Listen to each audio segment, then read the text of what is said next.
यानी सर मजीद अगर आगे आ जाए, अमेरिका और ईरान के दरमियान अब दो तरह की खबरें हैं। एक ये कि 2 दिन स्ट्राइक्स होती नहीं, गुज़िश्ता रात खामोशी थी, लेकिन गुज़िश्ता रात इत्तला आई कि कोई स्ट्राइक हुई है। बाद में पता लगा स्ट्राइक नहीं थी, बल्कि कोई जो डिफेंस सिस्टम था, missile anti air defence system था, उसका कोई मिसाइल था। सर ये 2 दिन की जो स्ट्राइक्स थी, इसको अमेरिका बहुत शदीद कहता रहा। इसको अगर आप देखें एक मिलिट्री ज़बान के अंदर, तो ये कितनी शदीद थी, आपके पास इसका क्या असेसमेंट है? और फिर आज अमेरिका की तरफ से बयान आया कि हम टेक्निकल मुज़ाकरात कर रहे हैं, तो क्या अब हम ये कह सकते हैं कि 2 दिन की स्ट्राइक के बाद अब मामला ठीक हो गए? असेसमेंट भी दे दीजिएगा सर, स्ट्राइक्स का क्या फ़र्क था पहले में और अब में, और फिर आगे इसका फ्यूचर अब क्या है? फवाद, आपने बहुत इंपॉर्टेंट चीजों की तरफ निशानदेही की है और मैं आपसे कंप्लीटली एग्री करता हूं। देखिए, दोनों कंट्रीज, अमेरिका और ईरान, दोनों को एक एक कदम पीछे लेना चाहिए। जो टेम्परेचर है इस वक्त मिडिल ईस्ट के अंदर, उसको डाउन करना चाहिए और वापस नेगोशिएटिंग टेबल के ऊपर आना चाहिए। देखिए, वर्ल्ड वॉर्स भी खत्म हुई थी डिस्कशन टेबल के ऊपर। हम ये एक दूसरे को बेशक जितना जी चाहे तबाह कर दें, लेकिन अल्टीमेटली आपको एक टेबल पे बैठ के एक नेगोशिएटेड सेटलमेंट की तरफ आना होगा।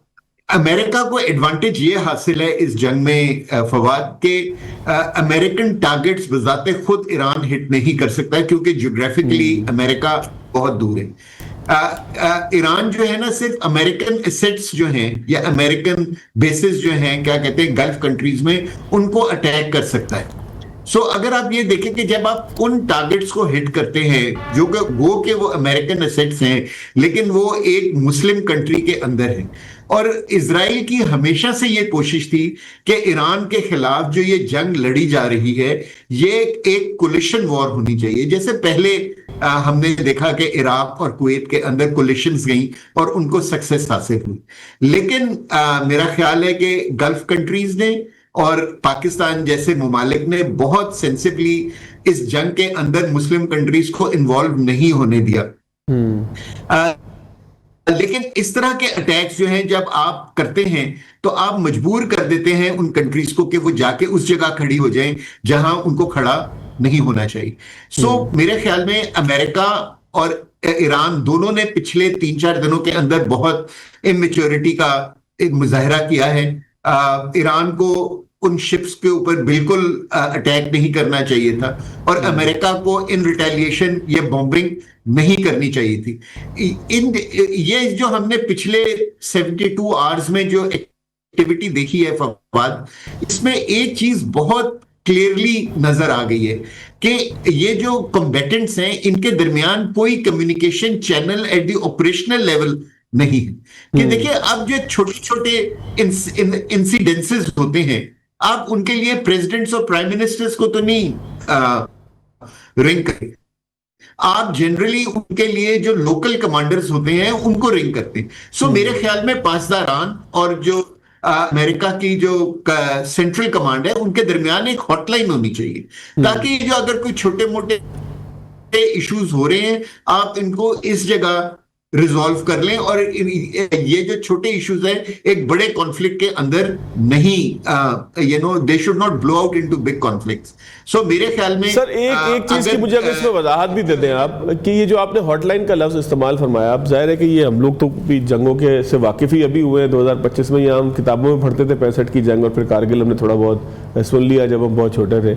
ये आपने बड़ी इंपॉर्टेंट बात की है, हॉटलाइन, ये पाकिस्तान और हिंदुस्तान के दरमियान भी कायम है। सर ये इसका थोड़ी सी वजाहत कर दीजिएगा, ये है क्या और ये कैसे कायम हो सकती है? ये डी एस्केलेट होकर कायम होती है, या ये खुद ब खुद कायम हो जाती है कि जब 2 ममालिक आपस में जंग की तरफ आते हैं? क्या यूक्रेन और रशिया के दरमियान भी होगी ये थोड़ा सा सर इसको अगर काइंडली एक्सप्लेन कर दें करंट सिनेरियो में। जी, देखिए फवाद, जो है ना, जो कमांड स्ट्रक्चर्स होते हैं ना, वो 3 लेवल पर होते हैं: टेक्टिकल लेवल, ऑपरेशनल लेवल और स्ट्रेटेजिक लेवल। टेक्टिकल लेवल वो होती है कि जहां एक्चुअल कॉन्फ्लिक्ट हो रहा हो। ऑपरेशनल लेवल वो होता है कि जो ऑपरेशनल कमांडर्स होते हैं, कि जो डिफरेंट जगह जो जंगें हो रही होती हैं उनको कंट्रोल कर रहे होते हैं, वो जिस जगह बैठे होते हैं उनको ऑपरेशन सेंटर कहा जाता है। और स्ट्रेटेजिक लेवल वो होता है कि जो जनरली मुल्कों के बीच में होता है, जैसे हम कहेंगे अमेरिका और ईरान के बीच में अगर कोई कम्युनिकेशन चैनल होगा तो उसको स्ट्रेटेजिक कम्युनिकेशन चैनल कहा जाएगा।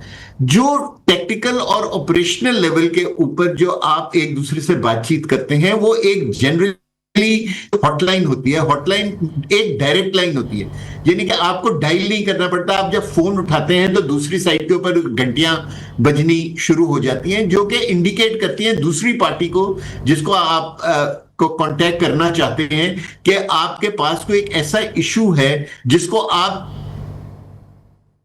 जिसकी इमीडिएट रेजोल्यूशन चाहते हैं। ठीक है ना? सो जब आप एक कॉन्फ्लिक्ट रेजोल्यूशन करना चाहते हैं तो आप चाहते हैं कि इमीडिएटली बात हो जाए। आप फर्स्ट के लिए हम ये एग्जांपल ले लेते हैं जो ये शिप्स की थी। अब ये अगर शिप्स एक ऐसी तरफ से जा रही थी जहां से ईरान नहीं चाहता था कि वो जाए, तो उनको बजाय इसके कि उसके ऊपर वो रॉकेट्स या फायर करते, उनको चाहिए था कि वो अगर लैंडलाइन होती या अगर हॉटलाइन होती तो वो हॉटलाइन उठाते और वो कतर को या सऊदी अरेबिया को या सेंट्रल कमांड को कहते कि जी ये शिप्स जो हैं ये गलत साइड से जा रही हैं, आप इनको रोकें। अगर वो कोई ना रोकते या वो कंटिन्यू करते तो फिर चले ईरान कहते कि जी देखिए हमने फोरवॉर्न कर दिया था, इन्होंने हमारी बात नहीं मानी। इसे अगर आप इसी चीज को पाकिस्तान और इंडिया के लेवल पे ले आए, तो जब हमारी हॉटलाइंस के ऊपर जब हमारे डीजीएमओस बात करते हैं, तो आप ये देखिए कि कभी भी जो छोटा कॉन्फ्लिक्ट है वो एक बड़े कॉन्फ्लिक्ट के अंदर टर्न इनटू नहीं करता। ठीक है ना? और इसी वजह से जो कम्युनिकेशन चैनल्स इररिस्पेक्टिव के आप किसी भी जंग की स्टेट में हो, वो हमेशा खुले रहने चाहिए। सो मेरे ख्याल में जो है ईरान और अमेरिका दोनों को अपने कम्युनिकेशन चैनल्स को खोलना चाहिए, बनाना चाहिए पहले। दूसरा ये कि एक एक कदम पीछे लें, दिमाग को ठंडा करें और दोबारा नेगोशिएटिंग टेबल के ऊपर आए, क्योंकि हल जो है सिर्फ वही है।